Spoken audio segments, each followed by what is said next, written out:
What do you do when family or old friends think that you are evil for holding a different worldview than you? Be it politics, religion, or sports. Okay, well, maybe not sports. What do you do? What do you do if you think they are evil for those same things? Hello, and welcome to Sweet Home California Praise. My name is Jennifer.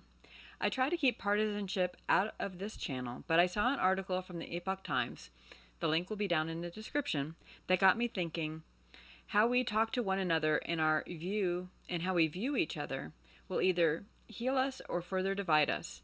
And so I thought it was worth discussing here in the spirit of understanding, not partisanship.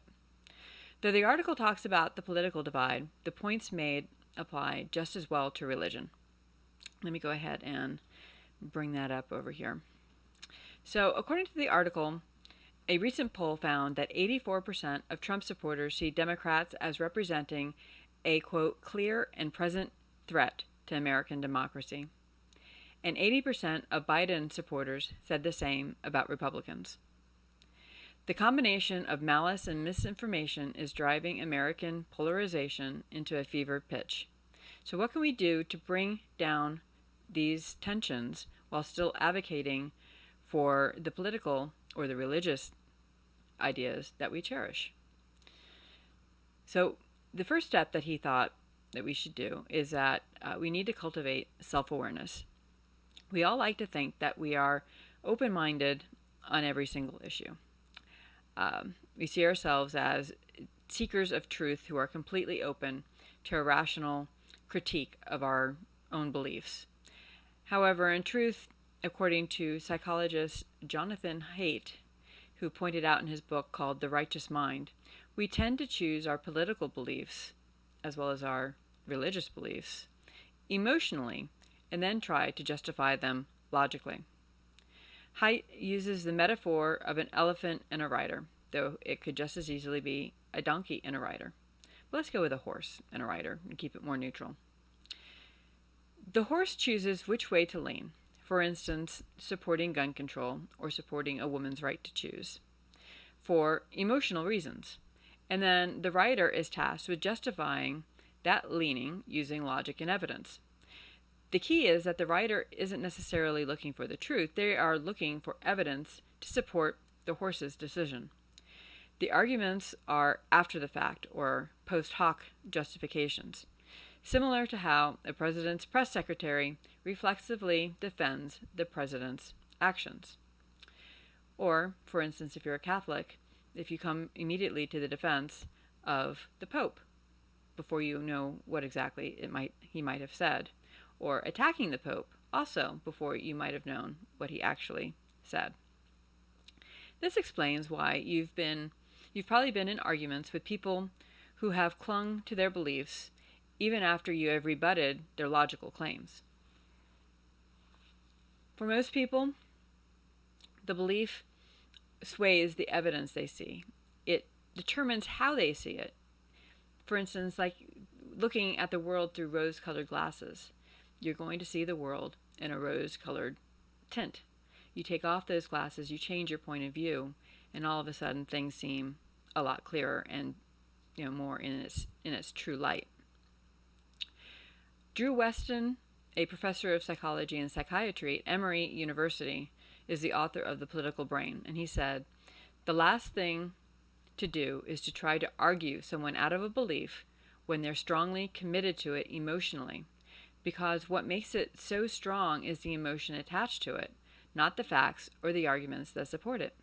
And I find this is really true as with religion, that oftentimes people who are atheists and they claim that it's what the science points to, that science has shown that we don't need a creator, we don't need a divine personal God, and they claim that as science. And so if you, as someone trying to evangelize, try and point out all the logical supports for the existence of God, you're not going to get anywhere, because in truth it may be more of an emotional reason than a logical reason. So you need to reach a place where your horse no longer leans towards any political camp. and we're free to dispassionately evaluate every issue on its merits. Probably that isn't realistic for most of us. But what we can do is recognize where our horse is open to being persuaded and where it isn't. And, not all ideas have equal weight. For instance, for me, my horse is always going to be leaning towards the pro-life cause. And I do feel that I have very logical reasons for it. I have sound moral reasons for it. And you're just not going to persuade me on it. In this article, they use the example of, let's say, if you work for a pro-gun control advocacy group, you're probably not going to be persuaded by anti-gun control arguments, no matter how they're made. Your horse isn't going to lean in a direction that puts your job in jeopardy. That's fine, but you'll be doing yourself and the people that you talk politics with a big favor if you admit that up front, and the same is true if you're on the other side of the debate. By leading with the honesty and humility to own your own biases, you can encourage your political opponents or your religious opponents to lower their walls in turn. That can diffuse tensions on all sides and turn a potentially rancorous political disagreement into a genuine discussion. Point number 2 that this article makes is that you should remember that hurting people hurt people. And this is something that I tried instilling in my daughter when she was growing up. Sometimes you've got bullies that want to pick on you for whatever reason. And, she would tell me about this, and I would always encourage her, don't bully back, don't take anything out on them. Inform your teacher and see if you can change. But most importantly, that you should pray for that person. And why should you pray for that person? Because chances are that person is hurting. Perhaps that person has been bullied. Perhaps things are bad at home. There are a number of reasons why that could happen, and very little of it has to do with the person that they're bullying. And I think that's the case also in politics and religion too, that when people are lashing out at others, they're very insecure, or they may have really bad experience that you emotionally persuade them to keep on one side of the aisle or the other. So most of us have found ourselves in political firefights on social media. When Julian was a political commentator, he was called a sociopath, a moron, and a corporate shill with the blood of children on his hands. When we're attacked online, our first instinct is to fight back. But what if we responded not with anger, but with pity? What if we saw the folks telling us to die on Reddit, not as a mob that we need to beat back, but as people in intense pain who are looking for an outlet?